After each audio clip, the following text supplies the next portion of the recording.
Peter Taylor, the lazy project manager, talks social project management for ProjectManagement.com, powered by PMI. Hi there, my name is Peter Taylor, but you may know me through my alter ego, the author of The Lazy Project Manager. But today I'm not talking about lazy project management, I want to talk to you about social project management. This is an emerging and evolving world, and through this series of videos we will together explore this world, this exciting world, and what opportunities it can bring us as project managers.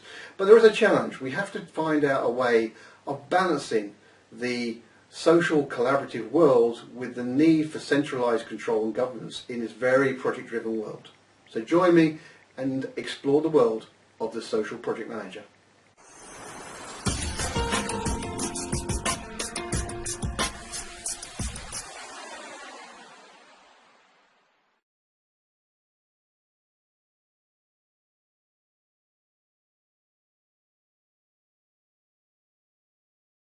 The rule of tribe and the 30-150 rule. The interesting one. Below 30 people, an organisation is defined as a tribe. This comes from the work of James Altucher. So below 30 people, an organisation is a tribe. 70,000 years ago, if a tribe got bigger than 30 people, there's evidence it was split into two tribes, i.e. it got too big. A tribe is like a family. With a family you learn personally who to trust and who not to trust. You learn who to care for individuals and their individual problems. You know everything about the people in your tribe because the quantity of those relationships is at a reasonable level. At 30 people, a leader spends time with each person in the tribe and knows how to listen to their issues. From 30 to 150 people, you might not know everyone. That's really hard work to get to know 150 people. But you know of everyone. You know you can trust Jill because Jack tells you that you can trust Jill, and you can already trust Jack, so there is the connection. After 150 people, you can't keep track of everyone. It's impossible. So first comes the project manager, of course. I mean, where else would you start? I mean, this is the logical commencement of a discussion around social project management and the transformation into becoming a social project manager in a social project world. So you've got to start to understand, what does it mean to be a social project manager in this modern world? How should you think differently? What should you think about differently as opposed to more traditional project management? We saw in one of the earlier episodes we talked about project management 2.0 as opposed to historical project management 1.0 or project management foundations.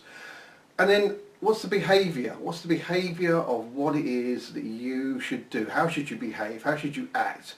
You know, driven by the meaning of being a project manager, driven by the way you should think, obviously, but how should you behave in this modern world? And we're going to commence that with another one of our guest contributors to this series, talking about first comes the project manager. Alex Homsley is CEO of Trilog Group, and Dr. John Tripp, PhD Trilog Group, reflect on what it means to be a social project manager as one of the contributors to the book, The Social Project Manager. The first step in building a social project team, they say, is to set the tone by being a social project manager. So what does that mean?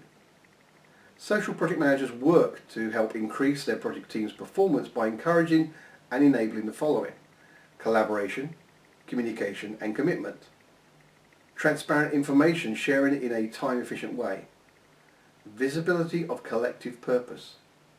Self-correcting communication. Removal of burdensome bureaucracy and empowerment of the individual. Provision of the right level of enterprise governance. Social project managers use modern software tools to decentralize specific project processes but retain the collaborative essentials. The team can now complete processes that were previously completed by the project manager in a self-directed manner. That being said, a social project manager does not abandon his training. Just like traditional project managers, a social project manager is still responsible for the application of knowledge, skills, tools and techniques to project activities to meet the project requirements. However, a social project manager relies heavily on tools that have emerged in the past 10 to 15 years to reduce bureaucracy and overhead and to empower their team.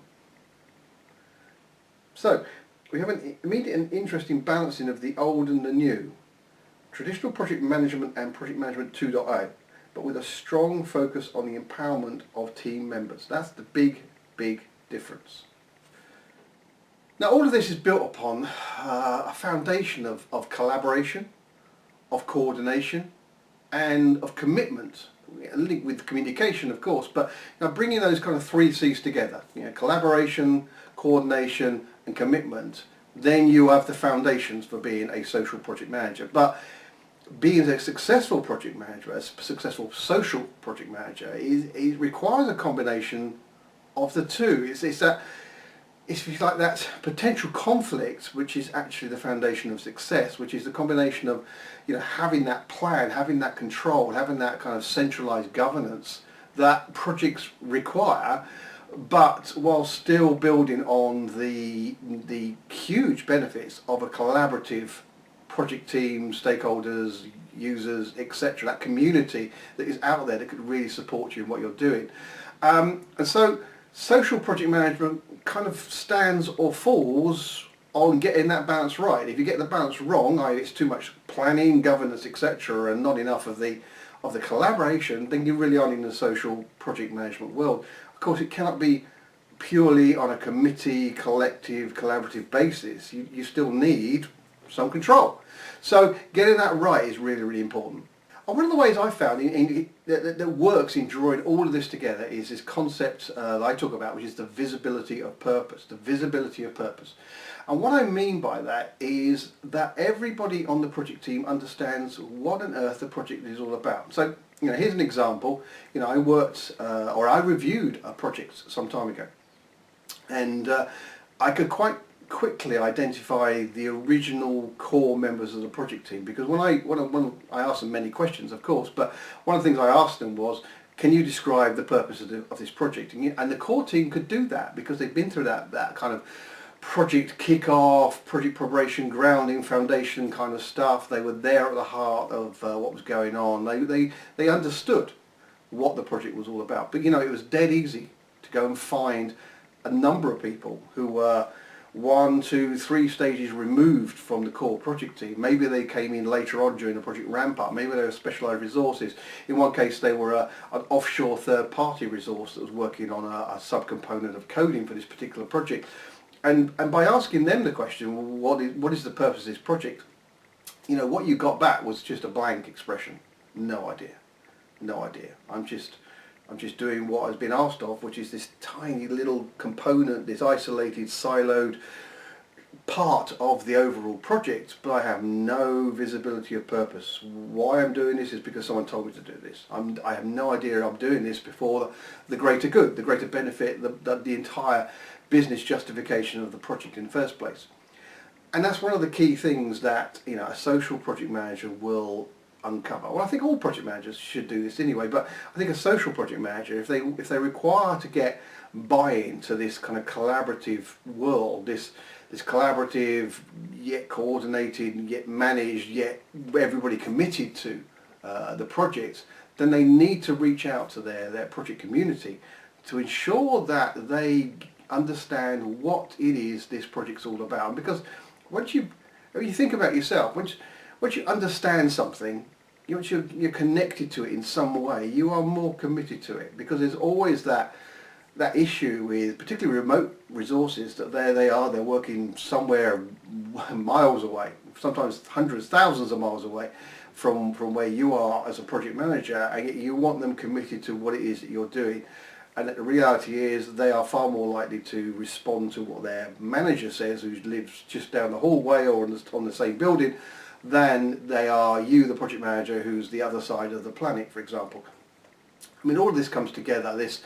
This collaboration comes from engagement. Engagement comes from understanding what it's about and buying into the project. So one of your key jobs as a social project manager is, apart from this kind of foundation of beginning to understand what it means to be a social project manager, how to think as a social manager, how to behave as a social manager, is to ensure that all of the people on your project team, the core team, the close team, or even or the remote team as well, are really engaged in what it is you're trying to do and believe. That's the key. They've got to believe in the project. If they don't believe in the project, they're just going to treat it as another few hours of work with no particular real impact or priority or importance, and therefore they're going to do a job according to that.